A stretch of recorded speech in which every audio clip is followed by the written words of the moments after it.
You're watching Book Bites. नमस्कार। आज हम एक बहुत ही दिलचस्प विषय पर बात करने वाले हैं, हमारे मन की छिपी हुई शक्ति यानी अवचेतन मन।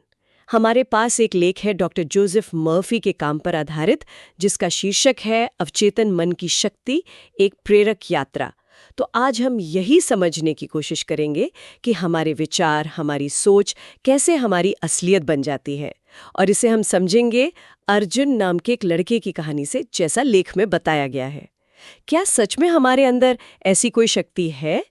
चलिए पता करते हैं। हाँ, बिल्कुल। देखिए, डॉक्टर मर्फी समझाते हैं कि हमारा दिमाग मोटे तौर पर दो हिस्सों में काम करता है। एक है चेतन मन, कॉन्शियस माइंड, जिससे हम सोचते हैं, समझते हैं, रोजमर्रा के फैसले लेते हैं। और दूसरा है अवचेतन मन, सबकॉन्शियस। ये स्वचालित है, जैसे हमारी सांस लेना, दिल धड़कना, और यहीं पर हमारी गहरी आदतें, हमारे विश्वास, ये सब दर्ज होते हैं। सबसे जरूरी बात, ये अवचेतन मन जो है, ये सवाल नहीं करता। चेतन मन से जो सुझाव इसे मिलते हैं, ये उन्हें मान लेता है। अच्छा, और यहीं से अर्जुन की कहानी वो दिलचस्प हो जाती है ना? लेख बताता है कि शुरू में वो काफी नकारात्मक था, मानता था कि उसकी किस्मत ही खराब है, और होता भी वैसा ही था। परेशानियां आती रहती थीं। फिर उससे सलाह मिली कि भाई अपने अवचेतन मन को वो बताओ जो चाहते हो। हाँ, यही है एफर्मेशंस का सिद्धांत, मतलब सकारात्मक बातें दोहराना। तो अर्जुन ने शुरू किया, रोज सुबह उठकर कहना, मैं सफल हो रहा हूं, मुझे नौकरी मिलेगी, मैं खुश हूं, ऐसे वाक्य। और लेख कहता है कि करीब 21 दिन लगे शायद, पर उसके बर्ताव में, उसके आत्मविश्वास में साफ फर्क दिखने लगा। और कमाल ये कि उसे नौकरी मिल भी गई। ये कैसे हुआ? सिर्फ सोचने से? देखिए, अवचेतन मन शब्दों से ज्यादा भावना और विश्वास को पकड़ता है। जब अर्जुन ने लगातार पूरे विश्वास से सकारात्मक बातें दोहराई, तो उसके अवचेतन ने उन नए निर्देशों को स्वीकार कर लिया, और फिर बाहरी हालात भी वैसी बनने लगे। पहले उसकी नकारात्मक सोच उसकी सच्चाई बना रही थी, अब सकारात्मक सोच बनाने लगी। बात सीधी है, तो कोई भी इसे कर सकता है। इसे प्रोग्राम करने के क्या तरीके बताए हैं लेख में? हाँ, लेख में 3 मुख्य तरीके सुझाए गए हैं। पहला, रोज सुबह उठने के बाद और रात सोने से ठीक पहले शांति से बैठकर सकारात्मक वाक्य दोहराना, मनी मन या धीरे से बोलकर। दूसरा है विजुअलाइजेशन, यानी अपने लक्ष्य को ऐसे महसूस करना जैसे वो सच हो चुका है, उसकी तस्वीर मन में बनाना, उसकी खुशी महसूस करना। और तीसरा, बहुत जरूरी, कि जहां तक हो सके नकारात्मक माहौल, नकारात्मक लोगों, नकारात्मक बातों से दूर रहें। अर्जुन ने ये सब अपनाया। और इसका असर सिर्फ नौकरी या आत्मविश्वास तक ही नहीं रहा है ना? लेख में स्वास्थ्य का भी जिक्र है। जी बिल्कुल। कहानी में बताया गया है कि जब अर्जुन की मां की तबीयत ठीक नहीं थी तो दवा तो चली रही थी, पर अर्जुन ने रोज रात में उनके पूरी तरह से स्वस्थ होने की कल्पना की। मतलब पूरी शिद्दत से महसूस किया कि वो ठीक हो गई हैं।